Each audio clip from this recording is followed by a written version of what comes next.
Hi everyone, my name is Alondra. I'm a third year here at UCSC. I'm a Kresge College affiliate and a Latin American Latino Studies major. I'm part of SDIP and DFT, and I identify as a Latina woman. Hi, I'm here to talk about a proposal that I wrote for a paper. My research question addresses and analyzes the barriers Latinx immigrant women face trying to leave their domestic abusive and violent relationships. I'm approaching this question with a woman of color lens as well as an intersectional lens. I chose this question because I wanted to understand the reason why there seems to be a pattern that undocumented and immigrant women in the United States tend to stay in abusive and relationships that oftentimes have intimate partner violence. I wanted to explore the way different systems and Latinx culture and traditions influenced these decisions as well and these outcomes. Documenting lived experiences of women not only gives them their voice, but it also acknowledges and validates their pain, suffering, and experiences. To me, intersectionality is a lens in which different marginalized identities come together to create disadvantages for folks. I feel like this allows you to see the systems of power, privilege, and oppression operating. I feel like it's a lens because it intentionally serves to observe and acknowledge the systems of oppression and the relationships of power and privilege that are operating within that specific context that create those specific disadvantages for people in the marginalized communities. These identities are seen as operating together rather than individually, because while certain identities face disadvantages separately, together they create a new specific context in which to intentionally observe the way systems operate. And the way that I kind of used it as an example was the gender identity and race as both marginalized identities, which was Latinx women is a marginalized identity, which is one experience. Being an immigrant is also a marginalized identity, which is another experience. Together, this creates one unique experience that is often self-identifiable by these women.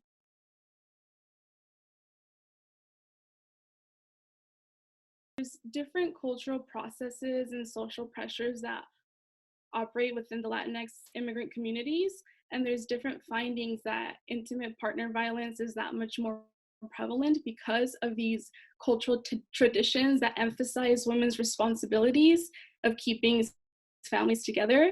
And because of this, it's often harder for women to report this, to Latinx women to report this. Not only that, but being in the United States, undocumented immigrant women oftentimes are threatened with undocumentation status. They're threatened with being deported by their partners. The way that these identities work together to create a bigger disadvantage for these women is the way that I went about it. Their legal status is used in this sense by their partners to subordinate them, and a lot of the times they use deportation as a threat as well. Yeah, in this case, I used it as a language barrier. It often limits opportunities for non-English speaking women to take advantage of different programs geared towards domestic abuse victims, such as centers, even violence hotlines, and shelters to that sense. I think it's really important that there's an effort to accommodate all women, not just English-speaking white women. And I feel like this example illustrates the patterns of subordination, intersectionality, and the experience of women in domestic violence, because it's not intentionally produced here, but it's a result of that language barrier. It makes it difficult to even ask for help. I think white people can use the lens, but I feel like intersectionality does not apply to everyone, nor does it apply to every identity. I feel intersectionality accounts for marginalized identities in specific. An example would be this would not apply to white cis men, because people with these identities have historically held large, if not excessive, amounts of power.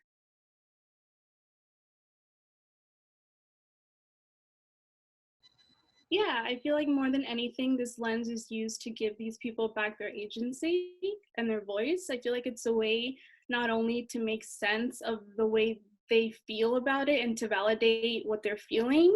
I feel like a lot of the times in marginalized communities, it's very easy to just say, oh, it's in their head, it's in my head, but this allows to validate their experiences and make them that much more real to them and match and make it valid. And within that, it allows to acknowledge that the systems of power and oppression are definitely operating to create this specific situation for this specific individual.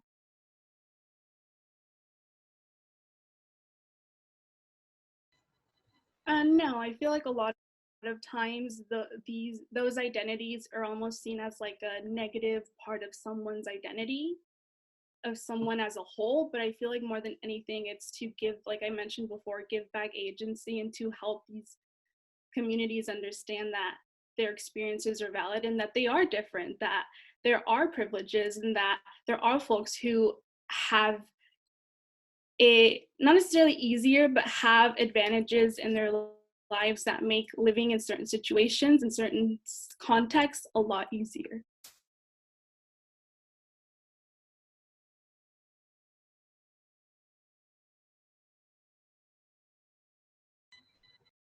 Yes, the way that I saw this was from a very personal experience. My mother was a victim of domestic abuse and violence, and I feel like I myself had sort of a understanding of this because I not only understood that I was the daughter of a victim of domestic abuse, I also understood that I was the daughter of an abuser. And I never thought of that before.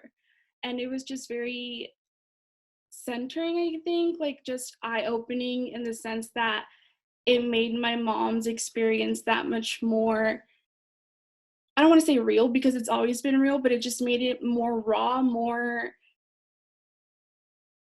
the way that I've seen this play out, if you would, in my life is that growing up, I've always had these thoughts, these ideas that for some reason that I couldn't explain bothered me. There was something upsetting, but a lot of the times I was just told it's in your head, it's not real.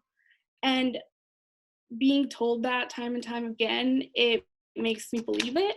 But finally understanding and finding out that there's a term for what I've been thinking of, what I've been experiencing, not only myself, but people around me, people that I love, it made sense of the experiences that I've had. It's like, why myself, an undocumented person, why did I get different treatment from my uncle than my cousin, his undocumented gay son?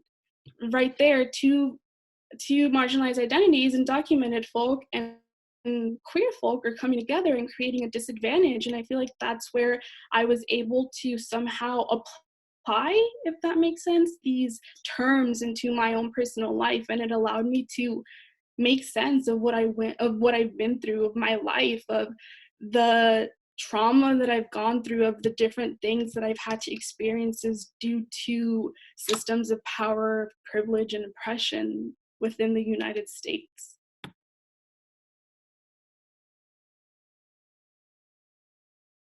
I feel like in a very practical sense, it makes my experiences seem that other people have had these experiences, that speaking about it, writing about it, documenting it makes it documented in the past somehow. And I feel like the way that I've understood it in this academic setting made me understand intersectionality in a completely different way that I never thought of. Like, I feel like I understood the concept of it before, but I never knew that it had a name. I never knew that there was something that existed that perfectly described the way that I've been seeing things happen and operate, but never really been able to put my finger on it.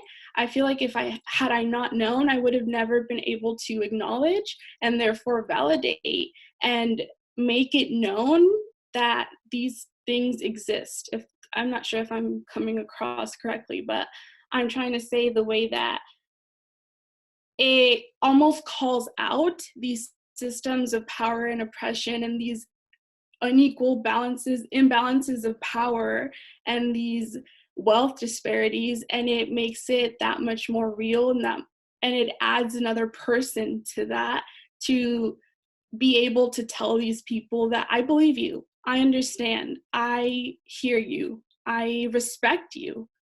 I feel like a lot of the times when when I speak upon my experiences to people, I feel like I almost have to make a point.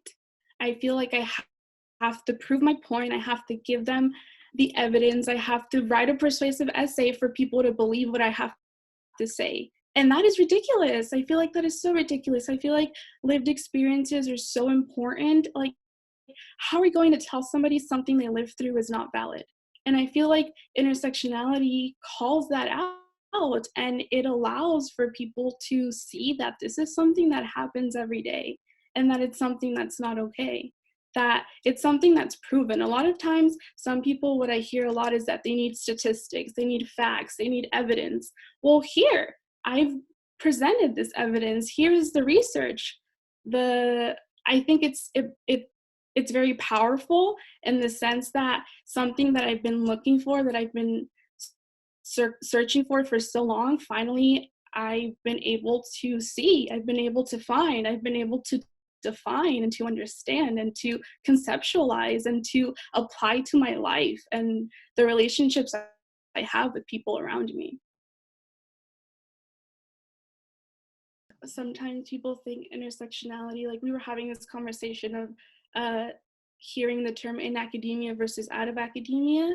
I feel like this term to some people can be very scary. It can seem very silly to some people. I've had the comment people make that it's very progressive, it's a very liberal term, but it's just a term that describes the way people's experiences, the way they make sense of the experiences that they have, the way that they make sense of the relationships they have, not only with other people, but just with their place in this world. Intersectionality is the intersection, the crossing path between two marginalized identities. The example Kimberly Crenshaw used was that being a woman is a marginalized identity. Being Black is a marginalized identity, but being a Black woman in itself carries its own experiences, its own set of values, its own life in itself, its own community. And not only would it be invalidating one person to say that this is not real, it would be invalidating communities of people. It would be invalidating some generations of people even who have had generational trauma due to this, due to not intersectionality, but due to unequal relations of power.